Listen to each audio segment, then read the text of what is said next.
last week, we met Carrie, and she shared a bit about herself, her childhood, and how she met and married her husband, who chose to join the Army. She shared in her struggles that she was going through being a military wife and the feeling of being alone.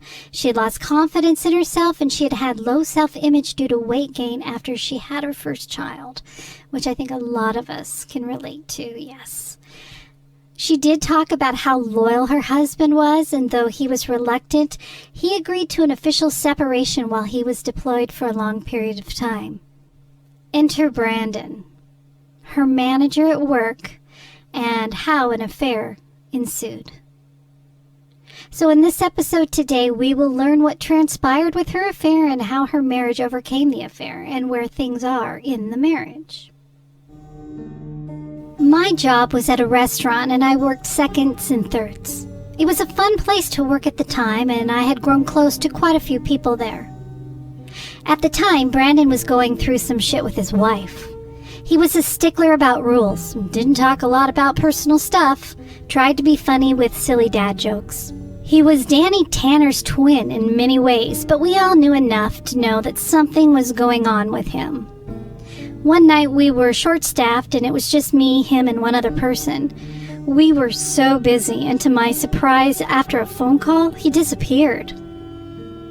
After the chaos ended, I went looking for him. I found him sitting on the floor in the stockroom crying. This 30-year-old man looked like a broken child on the floor, and I had never seen him like this. I asked him what was wrong, and he told me basically his wife had been cheating on him with a friend, and she was leaving him. That's what the phone call was about. He asked me to leave him alone for a few more minutes, and then he came back up front, and we worked the rest of the shift without anything else said. The next time I saw him, I asked how he was, and he opened up to me a little bit, and I let him know I'd listen if he ever wanted to talk. I've always been like this with everyone, so to me this wasn't out of line, and I have many male friends that are just friends. One night after a shift, we sat in the lobby just talking about what was going on. I opened up about my marriage and issues with things at home, all while listening to him.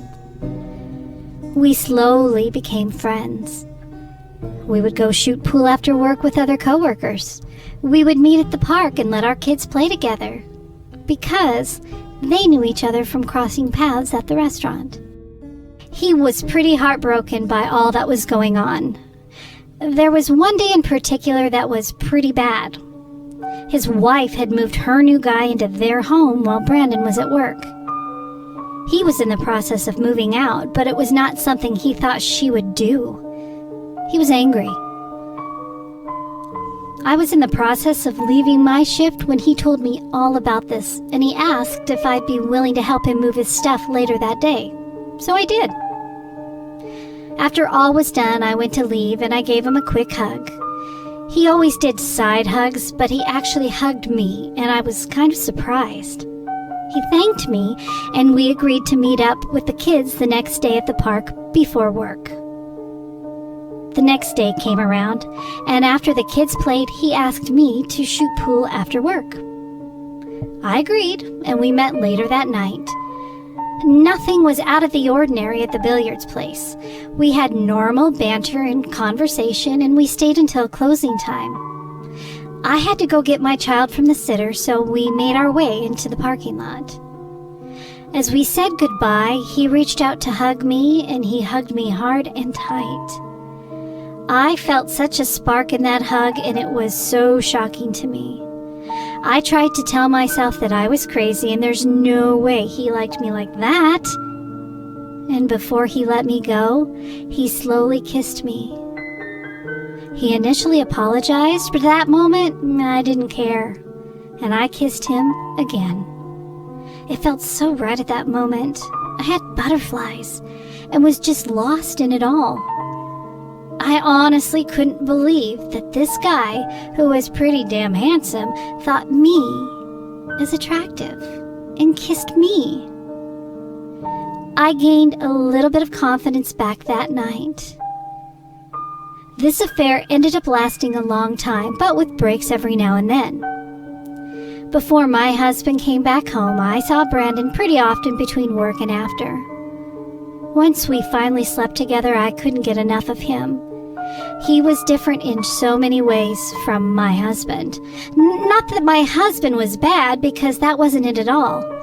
Brandon was just different. He had these strange little touches and things he thoughtfully made up just for me. One in particular was a brush between my fingers with just a little bit of pressure. He took his time pleasuring me one night and got my mind to connect that part of my hand with just what he could do.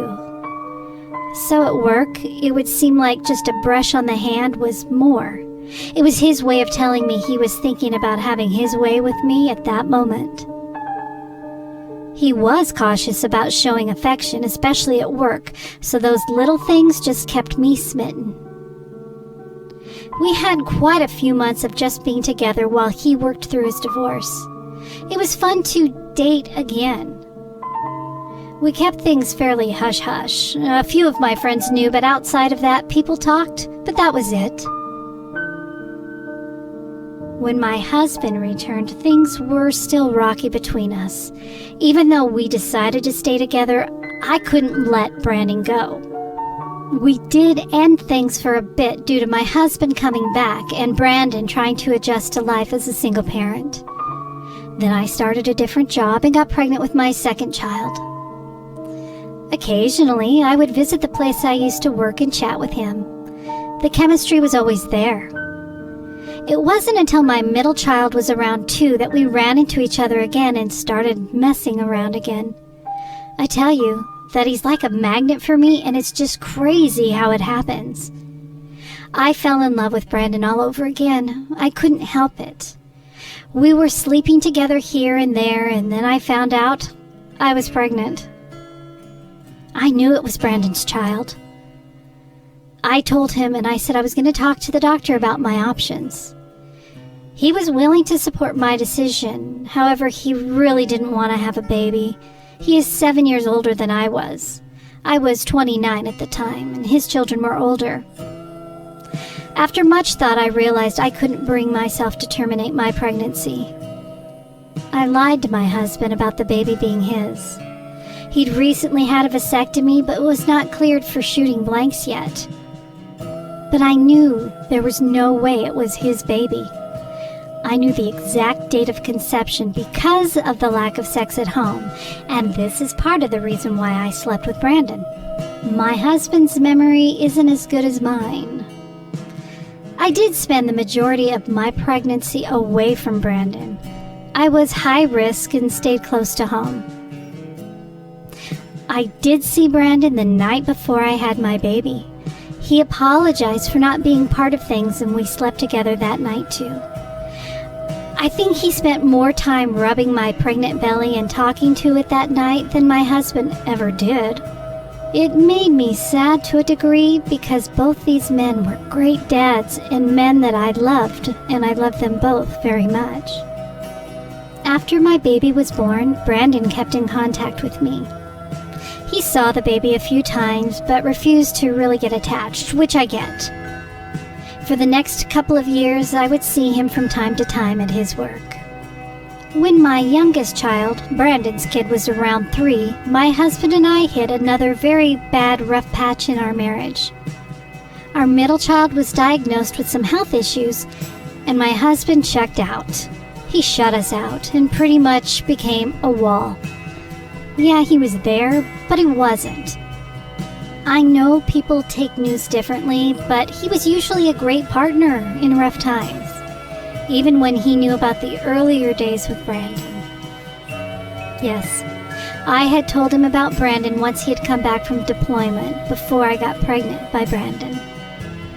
I found myself angry taking on all this new stuff by myself with our child, and I felt abandoned again.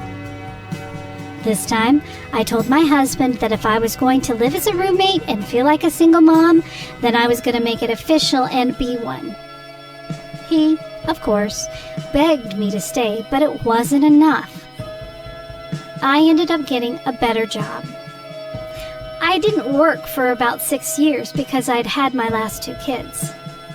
I had saved for an apartment and moved out for a couple of times, but I was honestly at my old house with my kids more than the apartment, which is why I ended up moving back home and living as roommates with my husband. Our kids were struggling with the changes, and so were we. During the time that I was moved out, I did run into Brandon at the store. He asked me how things were, and I updated him on my current situation. He wasn't divorced yet because he couldn't afford it, so they were working on a dissolution so his ex could marry the guy she left him for. He asked me to have a late dinner with him to continue catching up, and I agreed.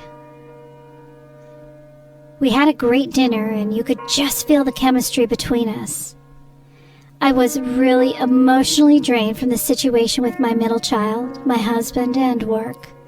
I was just trying to get through life, so I kept myself from going further.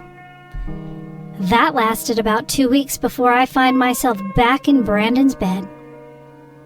I swear this man is my kryptonite. I wanted so much to try and be with him, but even with all that we had been through, he never really wanted to be with me.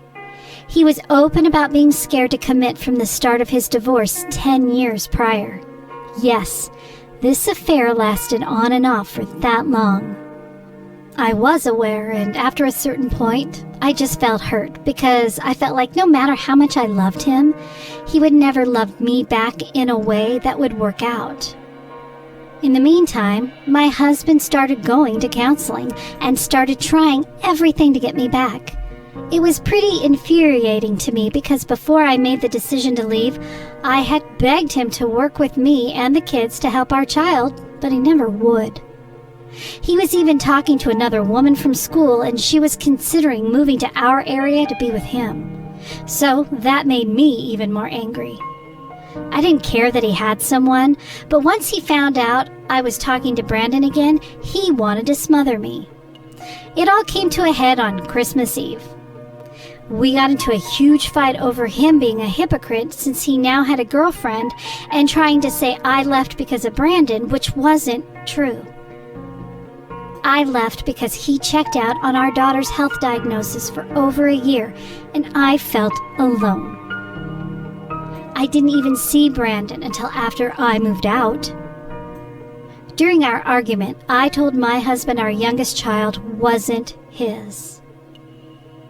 Of course, he was furious with my lies, and I can't blame him. I called Brandon to warn him my husband might contact him because I told the truth. He didn't contact Brandon, but needless to say, things were shitty for a little bit after that. Like I said earlier, I did move back home, and my husband and I lived as roommates for a couple of months. Brandon and I kind of stopped talking, and I was pissed about that. The woman my husband was talking to ended up calling it quits because I had found out he was sending her money, which was a huge red flag, and she was actually going to abandon her 3 kids for him. I found out later she was using him for money, so I was right in being upset. And I told him that a woman who would leave her kids for a man 3 states away was not ever going to be a part of our children's lives, and I would fight him over it. I didn't care if they wanted to be together, but after a certain point, even he agreed that this was wrong. He told her she should bring her kids with her. That led to him eventually cutting things off with her. We made mistakes, but when it came to all the kids involved between us and our affair partners, we realized it was time to step back and really think about how we were affecting them. With my husband going to counseling and cutting out our affair partners, we were able to get past our issues. It's now been 7 to 8 years since I've spoken to Brandon. Last year I saw him at our local grocery store with my youngest, his biological daughter, by my side. She was 9 then, and we made eye contact, but that was it. No hi, no conversation, and no butterflies. I surprisingly feel nothing for him. We have mutual friends, so I know his ex-wife divorced the guy she left him for, and now they are back together. As for my husband and I, we are still together. It will be 19 years of marriage and 24 years together this year. We're still growing and evolving in our relationship, and we've tried many things. At one point, we had an open relationship after Brandon. I know now that I am not a monogamous person. I'm pansexual and poly-minded, while he's straight and monogamous. So, after going to counseling separately, we've tried to find ways to help each other with our differences. I feel lucky things have worked out the way they did, especially when the truth came out about my youngest daughter, because in the end, my husband is a really good man.